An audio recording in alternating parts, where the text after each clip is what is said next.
Hello everyone, this is Melanie down at Ben Franklin in Monroe. Welcome back. It's so nice to have you here today. I am super excited today to show you how to make this shaker card. It is a happy birthday shaker card. And I am going to use this cute plaid paper from Doodlebug. It's a Hey Cupcake from their Hey Cupcake paper line. This is the happy birthday stamp I used from Stampendous. I used these sequins for the shaker part, and I used these little seed beads in here too because it helps make it roll around easier. I used diamond glaze on top of the yellow candle flames just to give them some dimension and fun shimmer. And then my favorite, the inspiration for this whole card was from this Whimsy Stamps die cut. So it comes with 3 pieces. You've got 2 frames and you've got candles. And I'm going to show you, I'm going to cut out the candles. I just think it's adorable and I have had so much fun with those candles. To make shaker cards, you're also going to need the powder tool and some tweezers if you want to use tweezers. I used them to put the flames up here. So that is what we need today besides your regular paper stuff like a paper cutter and scissors and that kind of stuff. You're going to need this stuff to make the shaker card. So the first thing I want to show you how to do is to use this home die cut machine. This one is the Revolution. It's made from American Crafts and it's a nice little size. You can emboss or use die cuts with it. And I like that they give you this little pamphlet to show you how to do it. I refer back to it, and if I need to, I have a different one at home. So you can have a Sizzix, you can have a Revolution, you can have whatever kind of die cut machine you have is great. And you can look at the directions to figure out the layers. So the first thing on this one is we're going to start with the platform. And this one has a magnetic mat, which is really nice. I put that down on there, and then you're going to put your paper down. And when I was cutting out the candles, like there's so many fun things. Look at this craziness I went to. Like you can just cut out all colors and all fun. And then I accidentally cut one out of, well, kind of accidentally, but I cut one out of pattern paper, and I loved it. So I thought I would show you the pattern paper. So I'm going to lay my paper down. I'm going to lay now this is the die cut part, so that's the cutting part. These are like Thinlit dies, I believe they're called, different than our AccuCut die cut system downstairs. That, and then I'm going to put this on top of it. Yep, that is the direction. And then I'm just going to feed it right through the machine like this. All the way through. If you want to go back and forth, and like it says in the directions, if you have an intricate design, you can go back and forth with it. And then you're just going to pull it out and go ahead and take it out. And so this die cut here cuts out 2 candles at the same time. So it cuts out a plain one. Look how cute that is with the little stripes. And it cuts out one that it has polka dot holes in it, which is how I get the polka dots, in this with the plain one. So, it'd be a little different. It'll be wild and crazy, but it's just super fun. And then I'm going to show you how to glue one together.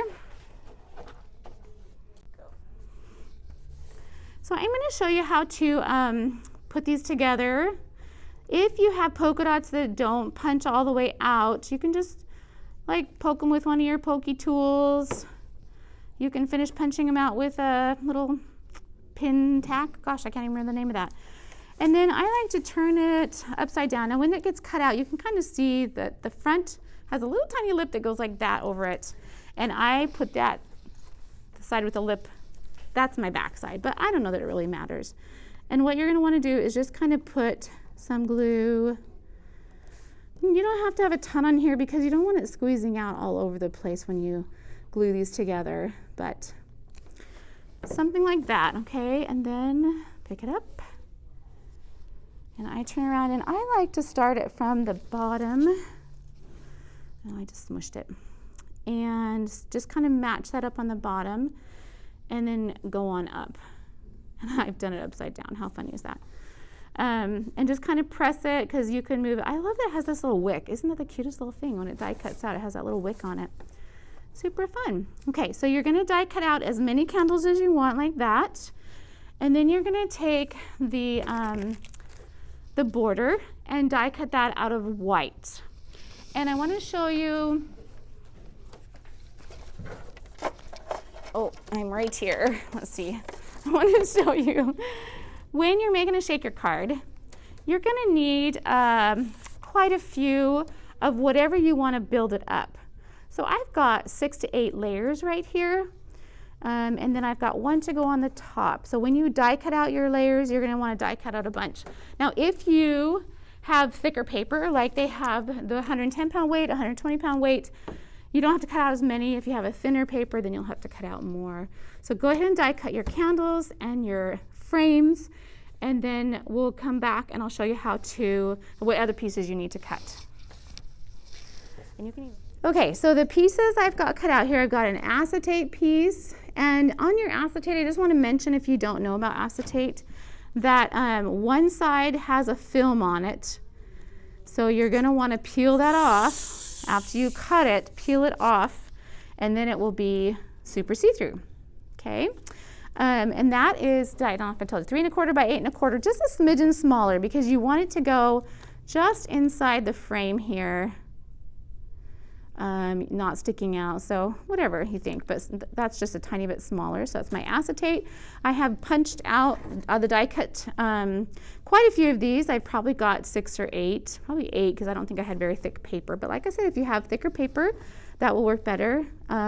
This piece is 8. It's 3 1/2 by 8 1/2. So if you want it to be a little different, you can cut it different. That's why I cut on here, and then of course this is going to go on top of it.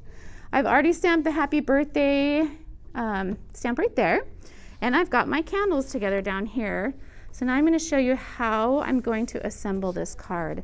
So the next thing I'm going to do is go ahead and glue this on, or you can use your double-sided tape. I'm just faster at the glue, so with the videos I want to be fast. And make sure that your happy birthday is going the right way. Of course, your slimline card, if you don't know, is 7 1/2 by 8 1/2. And then you score it in the middle at 3 3/4, fold it over. That's a slimline card. You can make them a little longer if you want to, depending on how much room you have in your envelope, but they're made to go into that regular long envelope. So I'm just going to glue this on here with a little bit of white showing on either side for fun. And then this piece, I'm just going to place this here so that I can make sure I've got my candles going in the right direction. So let me go ahead. All I'm going to do is glue just the candle part first. So just put a piece of glue, or a little bit of glue or tape down there. And I want it there. And it's not going to matter if it goes all the way down or not, because this is going to be covered by those little sequins. But I just keep this here just to know where this is. You know, actually, you could probably glue that down. How funny, I can't remember what I did with the first one. Let me go ahead and glue it down. Sometimes if I want shorter candles, I don't put glue at the very bottom. And then I can slide them down under it, cut them off. But I'm going to have these all very tall. So let's go ahead and glue. This is the piece that's got all of those little layers glued down. And I want a little bit of border on each side. So I'm going to go ahead and do that. Just kind of press it with the Tombow glue. You just want to press it down for a few minutes to make sure that is going to stay. Okay, so I've got one candle there. Let's go ahead and glue the rest of these candles on here. Just glue down the middle. Set it next to the next one, previous one, whoops. So I don't know about you guys, this might age me, but I remember when candles came out that were white with polka dots colored. Most of my candles when I was growing up were just the plain ones. And I thought when we got those polka dot candles, oh my gosh, I thought I was like just rich and special, and oh my goodness, got polka dot candles. And that's probably why I just love this polka dot candle die cut, because it's nostalgic for me. Brings back all those fun memories. So you can, whoops, that one actually, oh, look at that, I had 2 layers on it. You can't just use the white candles with colored polka dots. I mean, you can use those crazy ones I die cut, showed you when I was die cutting. Just fun. You can just play with it and have fun. Fun colors, fun papers. Okay, now I'm going to go ahead and, I don't know if you can see on this one, I've got the flames up here, and sometimes I glue the flames on top, sometimes I glue them underneath. So I'm trying to remember how I did this one. So if you just put a tiny, very thin line, just a little bit, and slide it under. I don't even know if that's going to be enough. Oh yes, I remember, I put it on. You can use your tweezers to help you with this one too. I love these tweezers because you can, they just hold it by itself. You don't have to squeeze it and hold it. Whoops, that got a lot of glue. And then go ahead and slide this. Oh, I stamped that happy birthday a little bit further down than the other one. Glue that down like that. So depending on how, yeah, just keep gluing these all on. I think I'm just going to try it with my fingers. It's a little faster. A little bit of glue. Slide it under that. Just keep going. You have all your candles. And you know, I'll show you a card later where I didn't make it a shaker card. I just made it a regular card and actually had the candles like hanging out of it and stuff. You can put different layers of candles. If you want to make some shorter, you would just like slide them under or cut them all off shorter so that they're shorter than this one. And it will look more like you have layers of candles. Okay, there's my cute little candles. Okay, right there. Okay, so on this one, I did the diamond glaze on here. So I'm going to show you how I did that. I have my bottle of diamond glaze here. And diamond glaze is a glue, and it's a 3-dimensional shiny. Can you see that in there? It's gonna look, I wanted it to look like maybe it was on fire. So I just go ahead and squeeze it. Okay, come on, little buddy. I might have to clean it. There you go. Okay, so I just stuck something in there and unplugged it. It was a little bit plugged up. And I'm just gonna go ahead and just cover these. So see how you kind of want to make it a little bit dimensional like that. Oops, hey, no bubbles there. Go away. Just kind of put it as thick as you want it, as thin as you want it, just to make it look shiny, 3-dimensional. So fun. So fun. I mean, you could use the stickles on this too.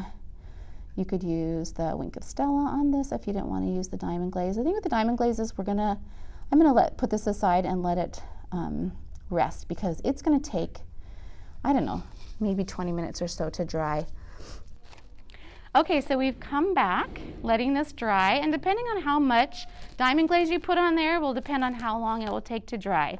This is completely dry, and you're gonna take your powder tool, and this, you're just gonna rub it all over. And what this does is make it so any glue that's stuck to the outside of there your sequins don't stick to it. So you wanna brush it all along everything, especially along the sides, getting into the sides, just brush it everywhere really well. Okay, and then you get to do the fun part. Well, first let's put together the lid that's gonna go on top. And I wanted to show you, I did this one with the glue, and you can do that with the glue, and then put some more glue on it and stick it on top. I thought I would try also using the tape, showing you how that works. So double sticky tape. So I've already put double sticky tape on these 3 sides. When you use double sticky tape, you're gonna get a roll like this. I find it easier to start at the edge. Now you're going to want to put it right along the edge. Maybe 1/8 of an inch would be better to use, but if you have a 1/4 like I do, then I'm going to show you. And then make sure it's stuck, and you're just going to peel off the top layer, either with your fingers or a little pair of scissors. Come here, you. That one. Oh, there we go. Okay. And what you want to look for is to make sure that it's not hanging over. I don't know if you can see this, but the tape hangs over a little bit there. So I'm just going to fold it over and make sure it's not showing anywhere. Okay. Then I'm going to take my card. The nice part about the sticky tape is it's not, oh, no, first we got to put the sequins in. That's the fun part. So I like to store my sequins in some kind of little container. You don't really need a lot of sequins, but you can put a pretty good amount. Spread them around. You know, this one's got that much in it. So spread the sequins around. And then, oh, make sure they're not stuck together. That happened to me the last time, because if you get a bunch that's stuck together, you're not gonna be able to separate them once you glue this together. And then you'll take your little seed beads that will help the sequins to move around a little easier. So you're just gonna add a few of those. And I guess you could use colored ones. I use clear ones because I like the sequins to show. Okay, so then I've got my little top layer. Choose a pretty side for up, and go ahead and just lay that on top, and make sure it is sealed down, and that's it. You are done with your shaker card. How fun is that? So I also wanted to show you, I have one here that is not a shaker card, just with the birthday candles and the frame, and I think that's adorable too. You can tuck them under here, and then I actually popped them out. I don't know if you can see, but I put those little pop-ups right at the tip here, just because I wanted more of a dimensional, and I left the taller ones in the back, shorter ones in the front, threw some plain ones in there, something cut out of the paper, same paper as this. And then one more thing I wanted to show you with the stamps. If you have not used one of these Stamp Pandas rubber stamps, they are now putting a little cling on it. So you take it out and you don't peel it off here. You actually peel it off like a cling, like like we used to put on the windows with the fun little designs. So you leave that on there, and then that is what you put onto your stamp pad or your stamp platform. I can't remember what that one's called. So just don't try to take it off here. Make sure you leave the cling part on it, and this will actually stick to your stamp pad. I hope you enjoyed this as much as I did. Thanks for joining us.